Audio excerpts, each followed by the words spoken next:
Hello, how are you? It's Wednesday. Well, it's coming out on Wednesday. I'm actually on Saturday here, the 23rd of November. But this video is coming out on the Wednesday before Thanksgiving because who's going to watch a video on Thanksgiving? And maybe the Friday after, right? So I want to get this out a day early because this video is going to be short, less than 10 minutes, I promise. Because all I'm going to talk about is very simply your business. So voiceover is a business. I have an MPA, Master's of Public Administration, because my job is sort of government related, and government's is not in business. It does what it does, and it blows a lot of money. Business is about one thing: making money. Period. Whether you make something, sell something, service of some kind, you're in business to make money. Period. There is no other reason. None. Doesn't matter what people say. You're making money. So voiceover is the same. People go into voiceover or any kind of the creative arts in terms of a business mindset because they have a skill. Voiceover. You can read books, or you can do promos, or whatever. Or you can write really wonderful books of romance or sci-fi. Or you're an artist and can paint beautiful whatever or create whatever through art. But you're still a business. The guy who sells paintings, generally, he's a business guy. He's probably got a business plan of some kind, which is what you need to start, a business plan. What do you intend to do, especially in that first 5 years? And then you have to decide how you're going to run your business. I'm not here to tell you how to do that. This is the 4th episode, by the way, of Before You Ask. And this is the part I'm talking about, the business angle of things. I'm not a grand businessman. I've spent most of my life in public service. I've been doing the voiceover thing for 12, 13 years now. And I have done fairly well, especially in the last 4 to 6. And I've been blessed with that. Not because I did business moves right, because some things I just did well, and I'm good at what I do. And like I said in the first video, I'm reliable. I have a passion for it, and I work hard. So as you create your business, part of all that, the last 3 videos have talked about it. What I just said a moment about me, the passion, the hard work, the reliability, the equipment, you got to have some of that. And then the coaching. Put it all together. Maybe you can have a business too in voiceover. You may make money the first year. You may make 0. My first year, I was in the black. I've never been in the red. I've never lost money. And if I stop today, I'm well ahead of the game. Luckily. Doesn't mean I'm awesome. It means I'm lucky. It means I'm good at what I do, but I'm not the best. I'd like to be, and I'm trying to be. So again, you have to plan your years. Equipment one year, maybe coaching the next. You got to coach. This year was an equipment year. 24 was a lot of equipment stuff, the booth and everything else. Next year in 25, I plan on doing some coaching. Different types. Your demos, that's all part of that too. So there's a website. There's a guy named Marc Scott. His website is called the VOpreneur. And the tenets of what he puts out there really has to do with marketing. Marketing is very much the key to growing a business well.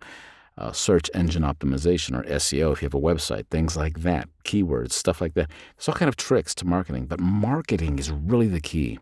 Talent's important. Marketing's more important. Have I done it well? No. Do I try? Yeah. But I audition. Voiceover works auditioning, and it's a lot of it. In the audiobook universe, a little different when you get finally with the big publishers, and that's part of the union thing. I would recommend, if you're truly only into audiobooks and if you can get eligibility, you join SAG-AFTRA. After that, you can stay full union. You can go FI-Core. I'm not going to go into that. FI-Core allows you to do more work, union and non-union, but you're still a fee-paying non-member of the union. You just can't say you're SAG-AFTRA. I joined SAG-AFTRA. I am union. You have to decide that on your own. And there's a lot of videos and information out there about that. I'm not going into that. It helps your audiobook business, though. I'll tell you that. Most publishers want somebody who's a member of the union. But for your business, you got to learn how to market. If you're just doing commercials or promo, or you want to get an animation, or WPGC 95.5, if you want to get into radio imaging, whatever. Marketing yourself through your demo and through cold calling through emails. That's part of the game. That really is it. The money's out there. There is business out there to be had. There is money to be made in many endeavors, not just this one, but marketing is always the key to it, period.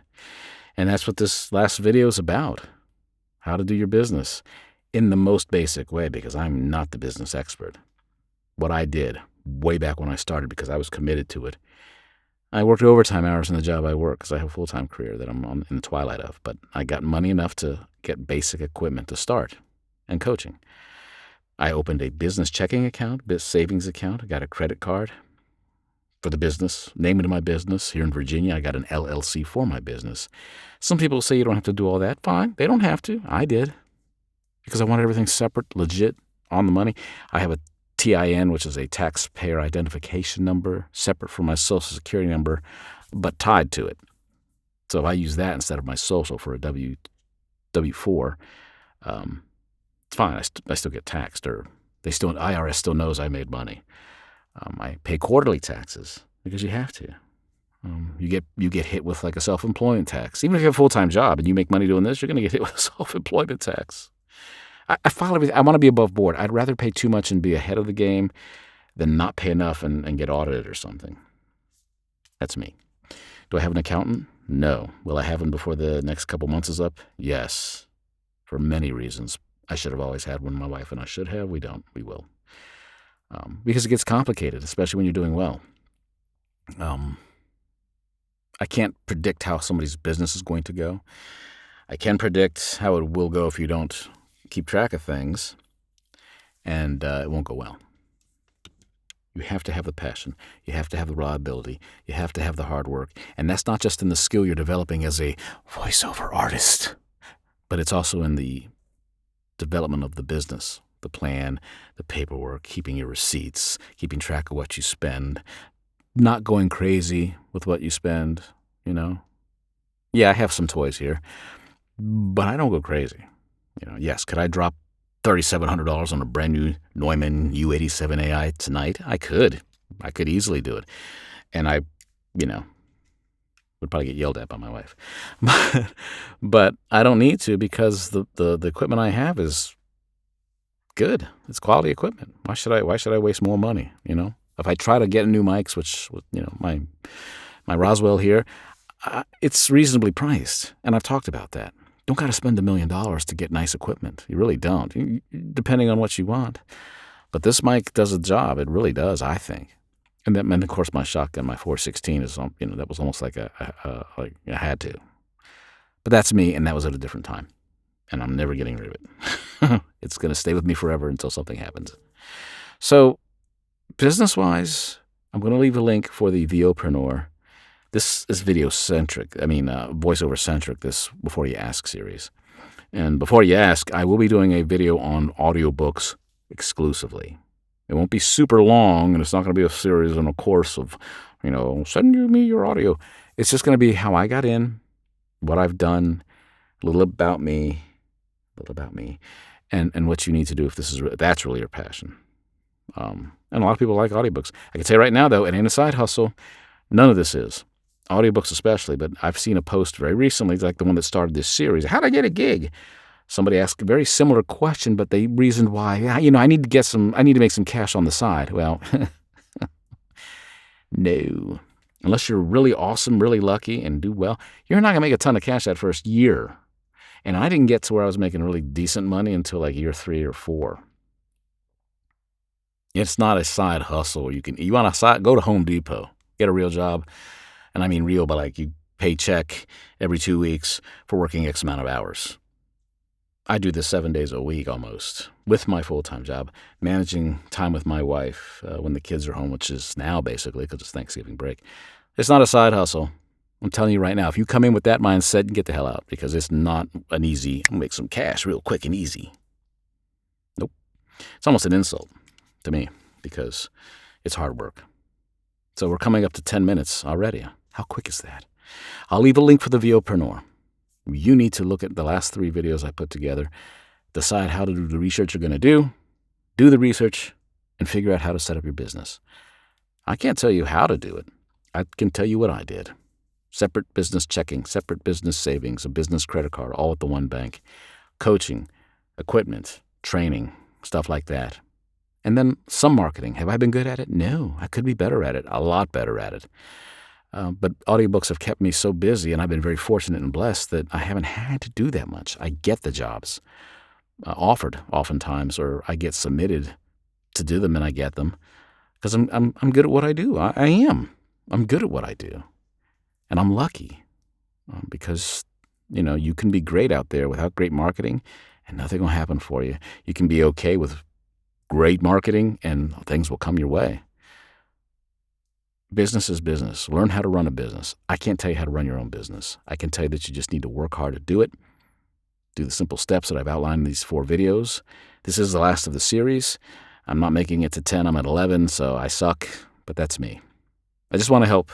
That's all this is about, is giving people the very basic, broad brushes of almost any kind of business, but truly the creative side of things, whether you're a writer or audiobook or you want to get into commercials or stuff like that. The person at home alone. I have an LLC. S corporations you could get. I don't know. Virginia made it easy. Why not do it? Why not do it? It separates everything. All the money's separate. If I want money, I do a draw. It's not hard. It's so simple. So look into it. Again, this is really about doing the research before you ask. And I'm just here to help guide you a little bit in terms of where. The VOpreneur is, for me, the site that VO people should look at for trying to grow their business. Entrepreneur, VOpreneur, you get it? So Marc Scott does a good job. I have bought into his masterclass. Have I followed everything that he talks about? No, because I'm half lazy, a lot busy. But I'm a life member, so I'll follow it. And I've done some things, but I could do a lot more. I could reach out a lot more. I've got nice demos. I should reach out a lot more. But that's all I have to say about business. You have to read about it, research it, decide how you want to run it, have a plan for it, and be ready for the bumps of the road that is business, because it ain't easy. You can be lucky and do okay. You could be lucky and do really well, or you could be unlucky and do really bad. But the success of your business isn't as much dependent upon your talent, which is important, but is more dependent on your ability to follow through and do what you're expected to do. It goes back to that reliability piece in video 1. So I can only wish you the best. Thanksgiving's coming. If you celebrate Thanksgiving here in North America, the United States specifically, then happy Thanksgiving. If you don't, fine. Christmas season's coming. I celebrate Christmas, so Merry Christmas. But there'll be a video or 2 coming before then. I got a couple of other things to offer, a couple of reviews, and of course, the audiobook video. So take care. I wish you all a happy Thanksgiving, a great weekend if you're somewhere else, and keep at it, because nothing happens if you don't try. Take care.